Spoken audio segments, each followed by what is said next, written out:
I know he can be a pastor. I get all of those things. Can he play football? Tell me something about what he did on the practice field that impressed you. Not what he's like in the locker room. Not that he's a great teammate. Not that he gets along with the guys.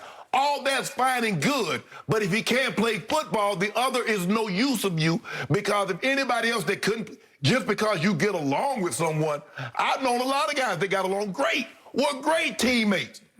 But when they couldn't help the team, they were no longer a part of the team, because that's not a prerequisite. The prerequisite for you being on a sports team in the NFL is that you can play the sport. You can play said position.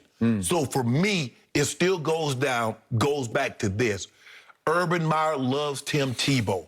That's the only thing that Tim Tebow needs. He doesn't need to know how to run a stick. He doesn't need to know how to run a basic cross or hook. I'm in good with Urban. Urban believes in me and believes that I'm good for the locker room. That's good enough for me to make this team.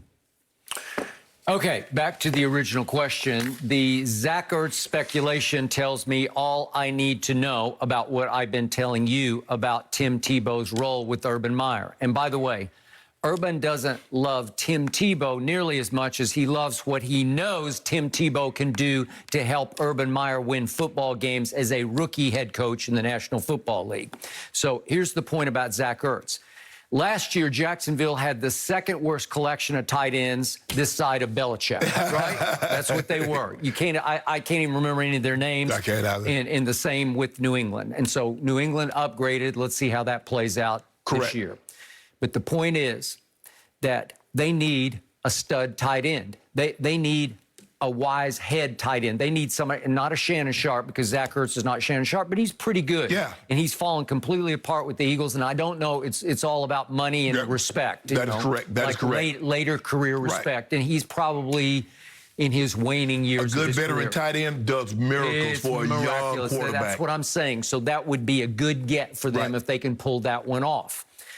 What I've said about Tim Tebow from the start is he'll be nothing but, if you want to call him a gadget guy, I call him a designated scoring machine or a first down machine, because he'll be used only in short yardage and goal line as an H-back type. But Urban's very smart about one thing. He took Etienne, who I thought he stole late in the draft, and you can say they didn't need him. Well, he's just a home run hitter, Etienne, if you watched him at Clemson. So what did Urban do right away with Etienne? He put him with the wideouts because he knows, wait a second, there's some Percy Harvin possibilities here, but you have to teach him to fluidly, naturally catch the football. They want him to be Alvin Kamara, Christian McCaffrey. That's correct. And again, it's Percy Harvin for those who know the old days, going all the way back to Tebow in Florida and the, God help me, that championship game when Florida just stuck it to, it was 07, stuck it to my Oklahoma Sooners down in Miami, and it was because of Tim Tebow and Percy Harvin in the third and fourth quarters of that game. But the point is, Etienne, he's getting him comfortable just catching little passes to where it's natural to him to catch the football. Same with Tim Tebow. What does he envision Tim doing? Not to be a tight end. He can't be a tight end. I'm sure he did. If I have my guess, he probably looked a little uncomfortable. He's never done it in his life. Exactly. Okay. Well, you did it at the highest level, so it's like natural. I caught the ball. I was a receiver and I was a tight end. It's not even second nature. It's like 12th nature. It's like you roll out of bed and you know how it feels to run that stick route or whichever route it is. And when you turn, the football's on you, you just naturally get your hands up to catch it. And you catch it with your hands as opposed to snatching it up against your body. I'm sure Tim's been body catching them off his pads. Skip, he's not, like you said, he's just not a natural catcher of the football. And even there are receivers that have always played the position that aren't natual catchers of the football. I got it. But what Urban is envisioning is that odd play here or there. I'm talking about 3 or 4 plays here. Maybe it's 1 play a game. Maybe it's a crucial 3rd and 2 in which you set him up in the backfield in some H-back, and they're in the shotgun, and all of a sudden he bolts into the flat, and Trevor Lawrence just dumps it to him and has to throw him like the ball's going to travel like 7 yards in the air because some linebacker is going to have to go out there with it.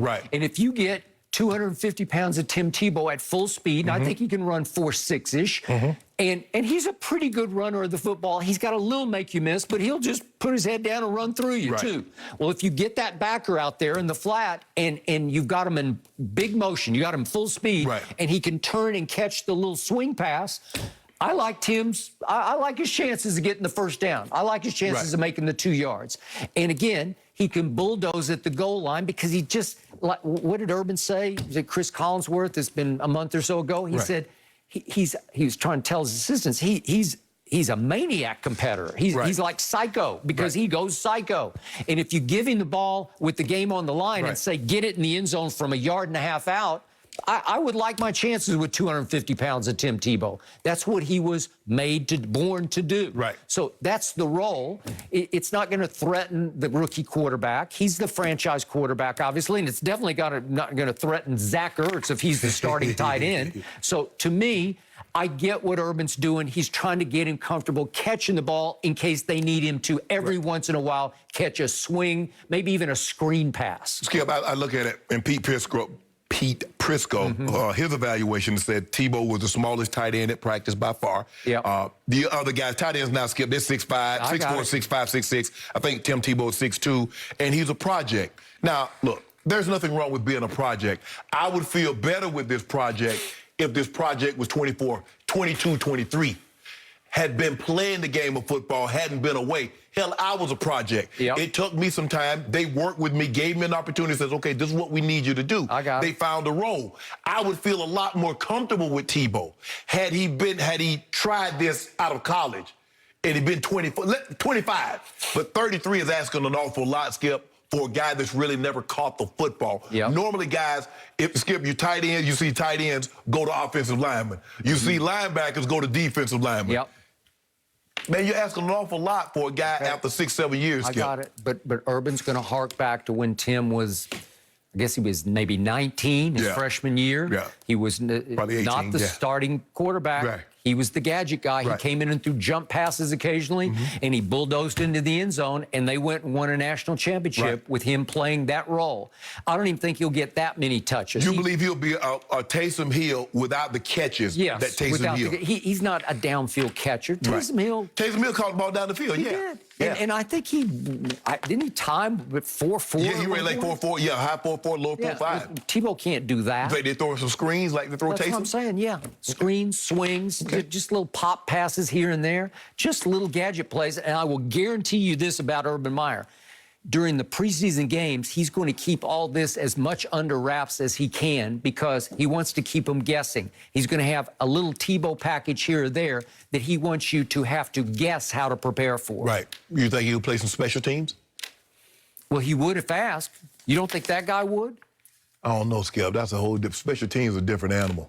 Special teams not for everybody. No, it's not. You really, you really got to be crazy. You got to be. If Urban sits him down and says, you got to do this for the team, you got to show them that you're in it like everybody else is in it.